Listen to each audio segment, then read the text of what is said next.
आत्ताच्या गुगलच्या इव्हेंटमध्ये त्यांनी VO3च्या पलीकडे एक मॉडेल काढलेलं आहे. म्हणजे जे आपण VO3 वापरायचो जेमिनीमध्ये व्हिडिओ जनरेशनसाठी, आता त्याच्या पलीकडं त्यांनी एक चांगला मॉडेल काढलेला आहे.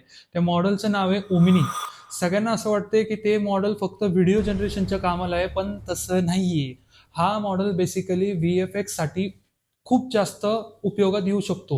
या मॉडेलची खासियत अशी आहे की या मॉडेलमध्ये आपल्याला कन्सिस्टंट किंवा कॅरेक्टर कन्सिस्टन्सी आपल्याला दिसते. फॉर एक्झाम्पल, जर रेफरन्समध्ये आपण हे कॅरेक्टर कुठलं XYZ कॅरेक्टर आपण वापरलं, एक फिमेल असू किंवा मेल असू किंवा ऑब्जेक्ट असू, तर तो ते आपल्या व्हिडिओजमध्ये ॲक्युरेटली शोकेस करतो. जे VO3 मध्ये आपल्याला कधी कधी प्रॉब्लेम यायचे, ग्लिचेसचे किंवा फिंगरचे किंवा मध्येच कुठले तरी 4 हात निघून येतील, तर तसे प्रॉब्लेम्स त्याच्यात आढळून येत नाही. आणि बेसिकली म्हणजे काय माहिती का, जे VFXचे जे गोष्टी असतात की म्हणजे फायर ऍड करणे किंवा ऑब्जेक्ट ऍड करणे, या सगळ्या गोष्टींना ना ओमनी खूप बेस्ट आहे. खूप म्हणजे खूप बेस्ट आहे.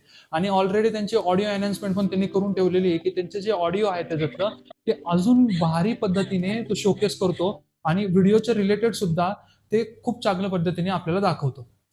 अशाच क्रिएटिव्ह इंडस्ट्रीच्या माहितीसाठी चॅनलला फॉलो करा.